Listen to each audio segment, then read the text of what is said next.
우리가 매일 먹는 빵이 사실은 공기로 만들어졌다면 어떨 것 같으세요? 좀 마법 같은 이야기죠? 오늘 토마스 에거의 책 공기의 연금술을 바탕으로 인류를 구원했지만 동시에 파괴의 씨앗을 심었던 이 놀랍고도 비극적인 발명의 이야기를 한번 파헤쳐보겠습니다. 자, 이 질문. 공기로 빵을 만들 수 있을까? 이게 20세기 초에는요, 그냥 철학적인 질문이 아니었어요. 인류 전체의 생존이 걸린 아주 절박한 문제였습니다. 당시 인구는 정말이지 기하급수적으로 늘고 있었는데 식량 생산 능력은 거의 한계에 다다른 거죠. 인류는 말 그대로 거대한 재앙을 향해 달려가고 있었습니다. 1898년에 저명한 과학자였던 윌리엄 크룩스경이 바로 이런 끔찍한 예언을 내놓았습니다. 과학이 기적을 찾아내지 못한다면 밀을 주식으로 하는 사람들, 그러니까 문명 세계 전체에 대규모 기근이 닥칠 거라고 경고한 거죠. 그럼 대체 문제가 뭐였을까요? 핵심은 바로 질소였습니다.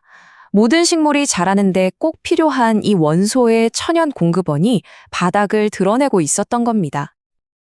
그때까지만 해도 인류는 남미의 구아노, 그러니까 새똥이 쌓여 만들어진 화석 같은 한정된 자원에 의존하고 있었어요.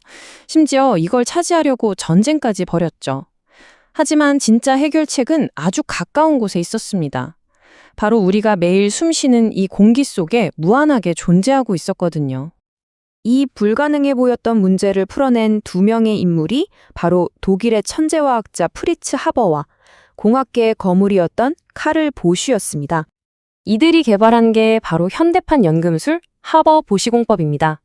이게 왜 대단하냐면요. 공기 중 질소는 아주 강력한 결합으로 묶여 있어서 이걸 끊어내려면 어마어마한 고온과 고압이 필요했거든요. 당시로서는 거의 불가능에 가까운 기술이었죠. 하지만 이들은 해냈습니다. 말 그대로 공기 중의 질소와 수소를 반응시켜서 비료의 원료인 암모니아를 만들어낸 겁니다. 공기로 빵을 만들어낸 거죠. 이 발견이 가져온 결과는 정말 엄청났습니다. 농업 생산량의 한계를 완전히 무너뜨렸어요. 덕분에 세계 인구가 16억 명 수준에서 지금의 80억 명 이상으로 폭발적으로 늘어날 수 있었던 겁니다. 하지만 인류를 구원한 이 기적의 발명에는 정말 끔찍하고 어두운 이면이 숨겨져 있었습니다.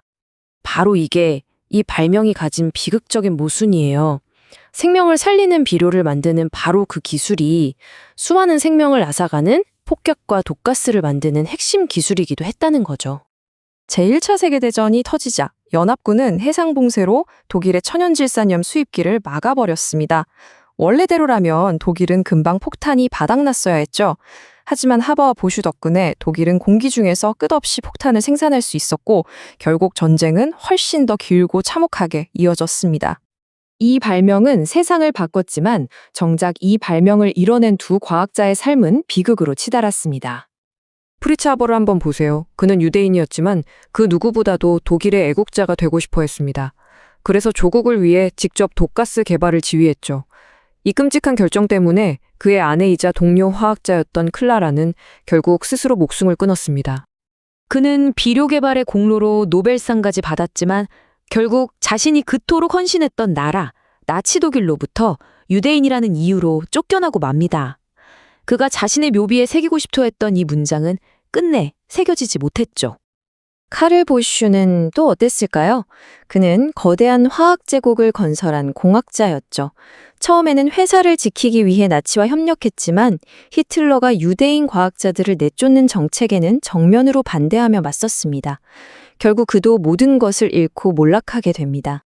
그는 말년에 연합군 폭격기가 자신의 공장을 파괴하는 악몽에 시달리면서 절망 속에서 생을 마감했다고 합니다. 자신의 또 다른 발명품들이 결국 제2차 세계대전을 더 길어지게 만들었을 뿐이라고 자책하면서요. 그렇다면 이 양날의 검이 우리에게 남긴 유산은 무엇일까요? 진실은 우리 모두가 바로 그들이 만든 세상에 살고 있다는 겁니다. 현재 하버보슈 공법은 전 세계 인구의 절반 정도를 먹여 살리고 있어요. 하지만 그 대가는 정말 엄청납니다. 전 세계 에너지 소비량의 상당 부분을 차지하고 또 막대한 온실가스를 배출하는 주범이기도 하거든요. 이걸 좀 더 와닿게 설명하자면 오늘날 인류가 소비하는 모든 에너지의 무려 1%가 오직 이 하버보슈 공정 하나를 돌리는 데 쓰이고 있습니다. 그로 인한 환경적인 대가는 실로 막대하죠. 결국 우리가 지금 당연하게 누리는 이 풍요로운 현대 사회는 이 위대하면서도 동시에 아주 비극적인 과학적 타협 위에 세워져 있는 셈입니다. 이 모든 이야기는 우리에게 마지막으로 아주 중요한 질문 하나를 남깁니다. 인류를 구원했지만 동시에 대량 파괴를 가능하게 한 발명에 대해 과연 과학자의 책임은 어디까지라고 봐야 할까요?